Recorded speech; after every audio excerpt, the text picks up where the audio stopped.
you for those watching on the live stream, and a shout out to my parents who just messaged to say they're watching. My name is Ollie Dove, and appropriately for my name, I am a zoologist that studies birds. When I was a child, I used to chase any feathered or furry creature that came near me. So how did I end up the zoologist in front of you today? Well, when I was 17, I got to go to Honduras to study biodiversity. And up until that point, science had always been Bunsen burners and laptops. And that's okay and fun in itself, but to be able to see zoology in person and in the field was absolutely incredible. And it really solidified the fact that I wanted to work with animals.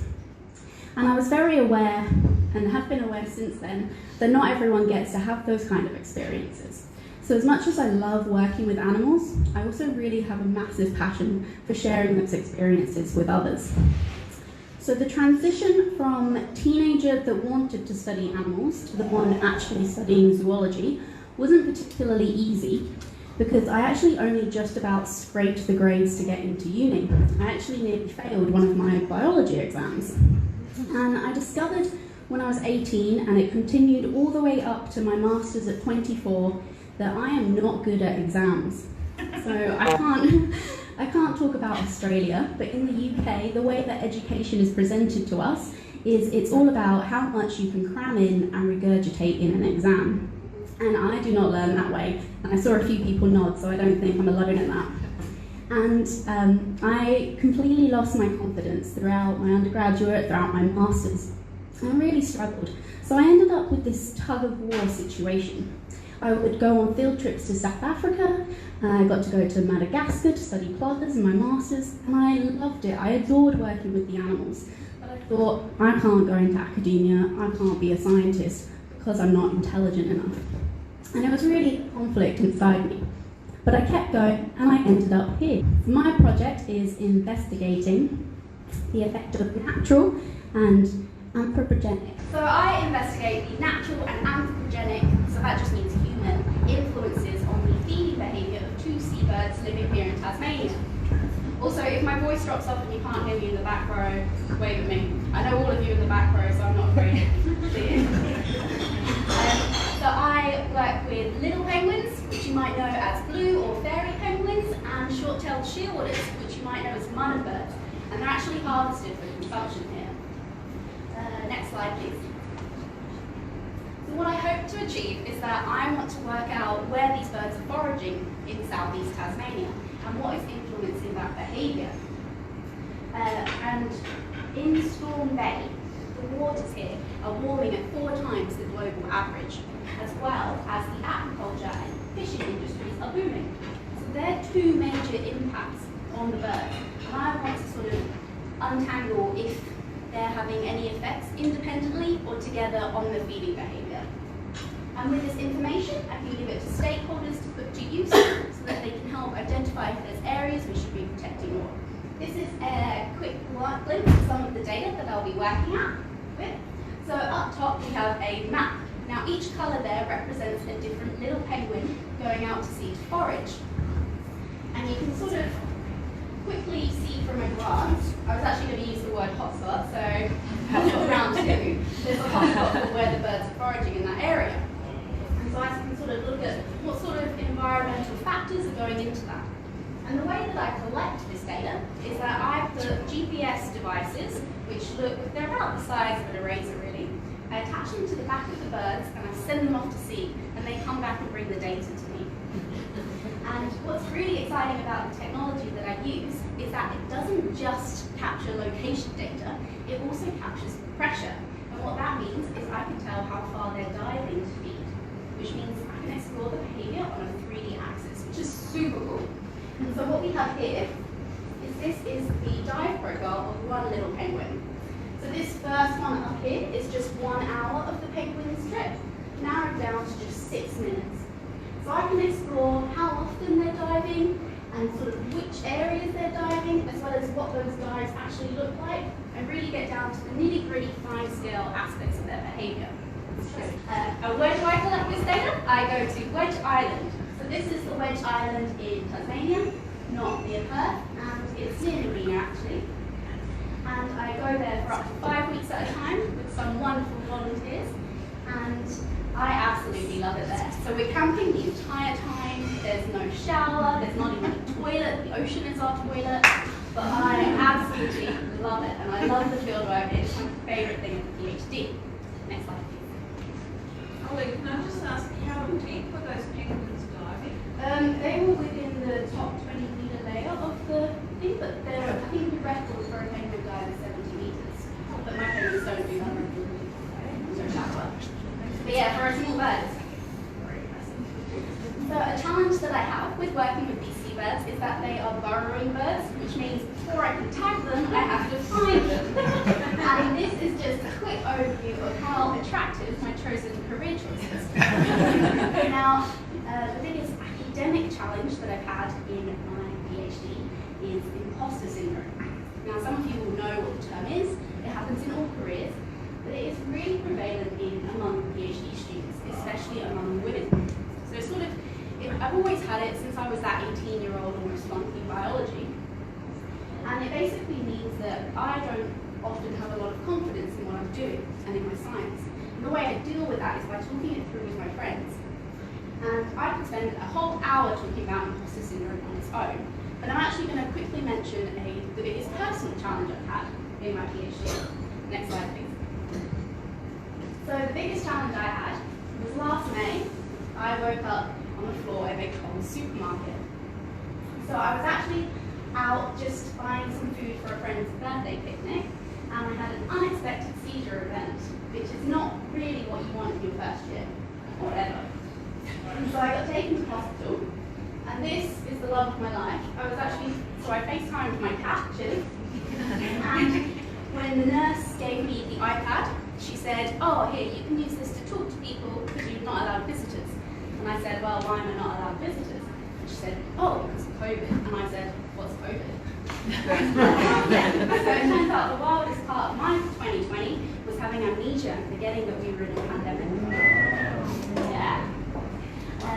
And this led to 3 months where I was in and out of hospital for epilepsy testing, which was really hard to deal with because firstly, because it was lockdown and I was on my own. Secondly, because I'm from the UK, so I had no way of getting back to my family for support. And thirdly, because I love working in remote and distant, cut-off, isolated places with animals, and I ended up not being diagnosed with epilepsy, but I do now have a history of seizures and a slightly heightened risk of them. And I had to sort of come to terms with the fact that employers in the future will discriminate against me for it. But, so I really struggled with concentrating on my PhD. It was really hard to get through. And the way that I ended up dealing with it, so the way I dealt with it and the way I kept up my motivation, because the combination of having this shock to my future career and the imposter syndrome meant that I didn't have a lot of motivation to my work. So what I did was that I concentrated on keeping my spirits and my mental health up. And I did that by, next slide, 3 main hobbies that I love. So I love creative writing and writing stories. I love playing footy, so I play for SciPubTas Rainbows, go the Bows. And I don't think it can ever be overstated too much how good a creative outlet and sport are for mental health, first of all. But the thing that brings me to this grant and why I'm here today is my 3rd main hobby, and that is science communication. Next slide, please. So, when I was a 14-year-old in biology class, since then I've always loved SciPub, and this is actually something I made back in that class. It's a little comic book I made about why the dinosaurs went extinct. And ever since I was a teenager, I've loved the concept of taking scientific theories and turning them into something fun and engaging, especially for children. So over the past decade, I've written for various magazines and newspapers, and this is actually, I wrote a children's book during my bachelor's about a pigeon learning to fly. Also shout out to the crazy man behind me, aka my father. Next slide, please. But the main thing that I love in SciPub is making videos. So going back to having those brilliant experiences, I really love being able to show them to others. To date, I've made 2 video series. They're available on YouTube. I made one based on when I worked in an animal sanctuary in Brisbane. This is me climbing through a wombat tunnel, cleaning poo.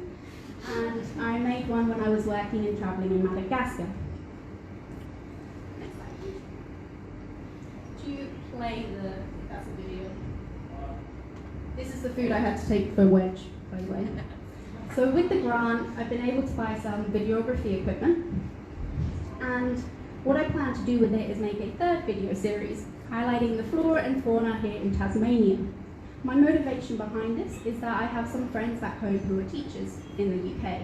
Now you probably know from the news, COVID situation in the UK is not good. They're in and out of lockdown, and I've heard from my friends that students and children are starting to lose motivation with their studies. They're in front of a screen all the time and they're fed up. And what I would like to do, isn't she so beautiful? Very distracted. What I would love to do is be able to provide them with something fun to watch and get them still connecting with nature. So I'll be making a video series. I've been actually requested to do certain biological concept episodes as well, so I'll be breaking down some key things to help engage them. And when I was on Wedge, at any time in my tent, I had ants' nests and scorpions and spiders and lizards.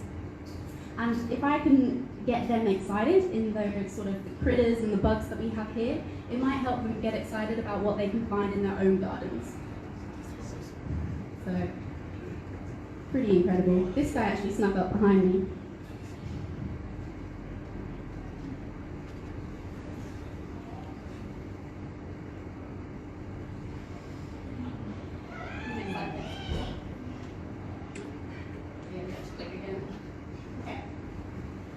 What I want to do with that part of the grant. I'll also be using the equipment for this. So I am on a weekly radio and podcast show called That's What I Do Science. We're on community radio stations across Australia, and we're also globally distributed on all your favourite podcast streaming services. You can tell I said that more than once. What we do, we want to highlight the diversity of STEM, so science, technology, engineering, maths and medicine going on here in Tasmania. And could you play the video, please? My role on the show is that I am a co-host. This is me and Neve interviewing Dr. Shane Richards from UTAS. And I'm also in the editing team. And I've just created our YouTube channel for the first time. And this year, a big goal at That's What I Call Science is to engage the youth demographic. So we go into schools and we get the students to take over the episode for a week. And it's so exciting to get them engaged in that. And it's really well known that teenagers, their whole demographic, they connect best with visual media. We are obviously a podcast, we are audio media. So I am hoping that with the equipment that I have, I can make behind the scenes videos and making of an episode, those sort of things, so that we can connect with the youth to help them engage in STEM. And if any of you work with children or teenagers or have anything that you want to chat further about that I've mentioned, please catch me afterwards or email me. Next slide. And thank you for listening.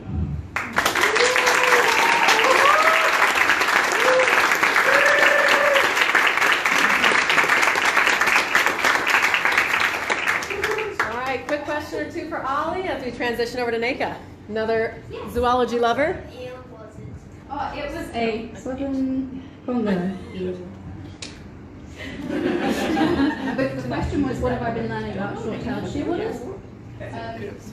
So at the moment, the exciting thing about short-tailed shearwaters is that they always return to the same place to breed, and I'm studying their local trips.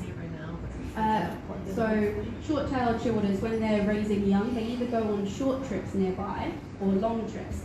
And the exciting thing about their long trips is that they actually get down to Antarctica and back within 3 weeks, and they are not a big bird. So I focus on the short trips, so it's actually quite annoying when they go down on the long trips. It means that I have an increase of losing my tech and my gear, but when they come back and I get the maps of that, it's still pretty cool to look at.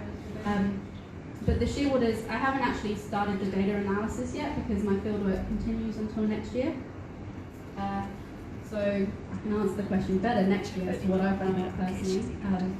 But yeah, they are exciting birds to work with. Is it the same birds that do short trips and long trips, or that there's Yeah. different birds do different types of trips? No, that's a great question. So the question, if you didn't hear it, was do all birds do short and long trips, or do some prefer each? They do both. So in theory, the earlier you go, sort of when they're with smaller chicks, they should be doing shorter trips because they need to feed the young more frequently. Because obviously, if you go away for 3 weeks and your chick's just been born, they need more food than that. So generally, the birds will go on shorter trips until later in the spring.